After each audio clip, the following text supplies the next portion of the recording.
জামায়াতের কেন্দ্রীয় কর্ম পরিষদ সদস্য ডক্টর রেজাউল করিম বলেছেন, বিগত দিনে ফ্যাসিবাদের দুর্নীতি তৃণমূল পর্যায়ে পৌঁছে যাবার কারণে সর্বপর্যায়ে স্থানীয় সরকার ব্যবস্থা ভেঙে পড়েছে। তাই স্থানীয় সরকার নির্বাচনে আগে দেয়া প্রয়োজন বলে মনে করেছেন বাংলাদেশ জামায়াতে ইসলামী। তিনি আরো বলেন, গণতান্ত্রিকতার নামে স্বৈরাচারিতার ডালপালা গজিয়ে বাংলাদেশের মানুষের মানবাধিকারে ভোটের অধিকার সহ সকল অধিকার লুণ্ঠিত হয়েছে। এজন্য সংস্কার প্রয়োজন। সংস্কার ছাড়া যারাই পাওয়ারে আসে তারাই পুলিশ ও র্যাব বাহিনীকে নিজেদের মর্জি মতো নিয়ন্ত্রণ করার চেষ্টা করে। তার অংশ হিসেবে ডাক্তার ফয়েজ সহ অনেকে হত্যা করা হয়েছে বলে মন্তব্য করেন তিনি। শুক্রবার জেলা জামায়াত ইসলামী আয়োজিত সাংবাদিকদের সম্মানে ইফতার অনুষ্ঠানে প্রধান অতিথির বক্তব্যে এসব কথা বলেন তিনি।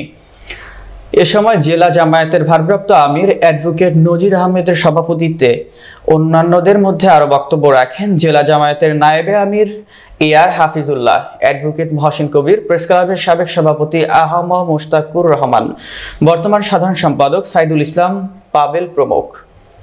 লুণ্ঠিত হয়েছে।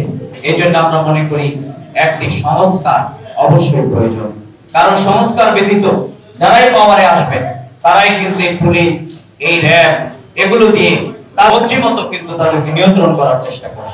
তার অংশ হিসাবে কিন্তু ডাক্তার ফয়েজ আহমেদকে এখানে জীবন দিতে হয়েছে, আরো অনেককে কিন্তু হত্যা করা হয়েছে। মিথ্যা মামলা দিয়ে লক্ষ লক্ষ নেতা কর্মীদেরকে জেলে পোড়া হয়েছে। সুতরাং আমরা সেটি মনে করি এবং পর্যায় পর্যন্ত দুর্নীতি পৌঁছে যাওয়ার কারণে জামায়াত ইসলামী আমরা মনে করি স্থানীয় নির্বাচন এটি হতে পারে এবং হওয়া প্রয়োজন। এবং যখন আয়োজন অনেক ধরনের সমস্যা এখনো জাতির সামনে আছে, আমরা মনে করি এই সমস্যা থেকে উত্তরণের জন্য জাতির দুটি রাডার যদি যথার্থভাবে কাজ করে তাহলে একটি জাতিকে তার সত্যিকার ট্র্যাকে একটি লক্ষ্যে পৌঁছানো সম্ভব। তার মধ্যে একটি হচ্ছে যারা রাজনীতি করে, রাজনীতিবিদ, আর যারা মানুষের এই সমস্যাকে জাতির সামনে তুলে নিয়ে আসার জন্য সংগ্রাম করেন আমাদের সাংবাদিক কর্মী।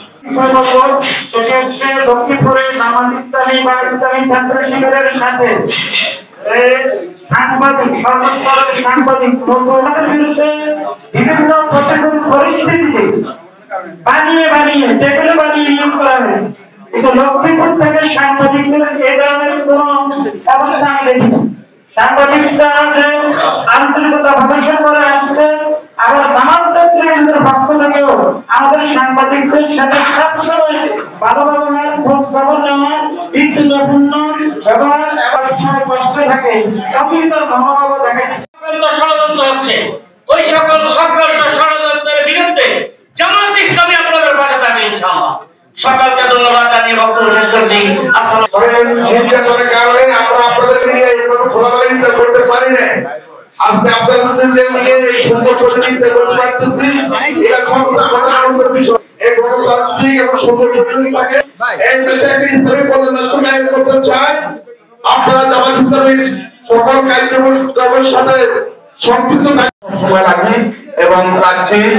তাদেরকে ধন্যবাদ জানাচ্ছি লক্ষ্মীপুর প্রেস ক্লাবের পক্ষ থেকে সুন্দর একটি আয়োজন করা। এই মাসে যে শিক্ষা, এই শিক্ষাকে আমরা কাজে লাগিয়ে যেন আমরা সারা সেই প্রত্যাশা রাখছি। সবাইকে ধন্যবাদ জানিয়ে আমার